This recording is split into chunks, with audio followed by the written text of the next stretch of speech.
The doctors told me that there's no treatment, no cure. Literally, it felt like I was all alone in this because that's such a rare neurological disorder that nobody's even heard of it. And it's one of those things where you trust your doctor, but you don't believe in everything that they say because you have to figure out, they told me there's nothing I could do. And I said, bullshit, there's gotta be something that I could do. My name is Keenan I'm from Louisville, Texas. Growing up for me was a little bit different. My dad had what's called SCA3, it's a rare genetic neurological disease. Seriously, hopelessness, because there was no treatment, no cure, nothing that you could do except for sit around and wait it out. Until it got worse and worse, until they eventually stopped being able to take care of themselves. And there was very little information about it. So all I could see is him falling and him just not being able to keep his balance around the house and falling into walls and stuff like that. So it was depressing for me. And then 6 months after he passed away from it, I was diagnosed with it. So it was kind of like a, Keenan, you're up next type thing. When I first found out that I had it, I was as depressed could be because my dad had just passed from it. 6 months before, I had seen him go through this progression of not being able to walk, falling into stuff, needing help with everything.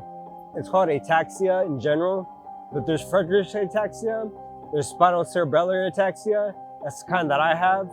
Basically, it's a mutation in my genes that creates a protein that causes my cerebellum to stop firing to my spinal cord. So your cerebellum starts degenerating over time. And there's no approved treatment from the FDA and no cure right now. So at first I started noticing my gait was off. That means my walking pattern was kind of off. And then I started noticing myself losing my balance often. And then my dexterity started messing up, which I had difficulty tying my shoes. And then eventually I couldn't get dressed standing up. It's your coordination, your speech, and your balance. So I noticed it mainly in my speech and my coordination. Recently, it's more my cognitive abilities, where it causes me to think about what I'm saying while I'm saying it. So needless to say, kind of stutter a lot. I don't know, it's like I lose my vocabulary often. It's like simple words like chair, I'll forget, you sit on that, what's it called, the thing where you sit on? And then the chair comes to mind. And so I have long-term and short-term memory loss every now and then. Again, it takes away your ability that your cerebellum controls. Everything that your cerebellum controls, it slowly diminishes. It's scary. And needless to say, I turned to some things that I'm not proud of in coping.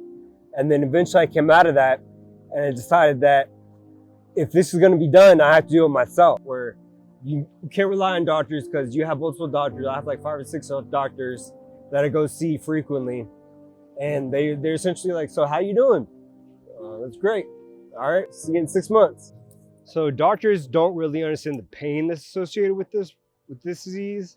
Like the neuropathy for my legs was serious, probably one of the worst symptoms that I had until I had to just get used to it. Hydrocodone was only a mess pain for so long.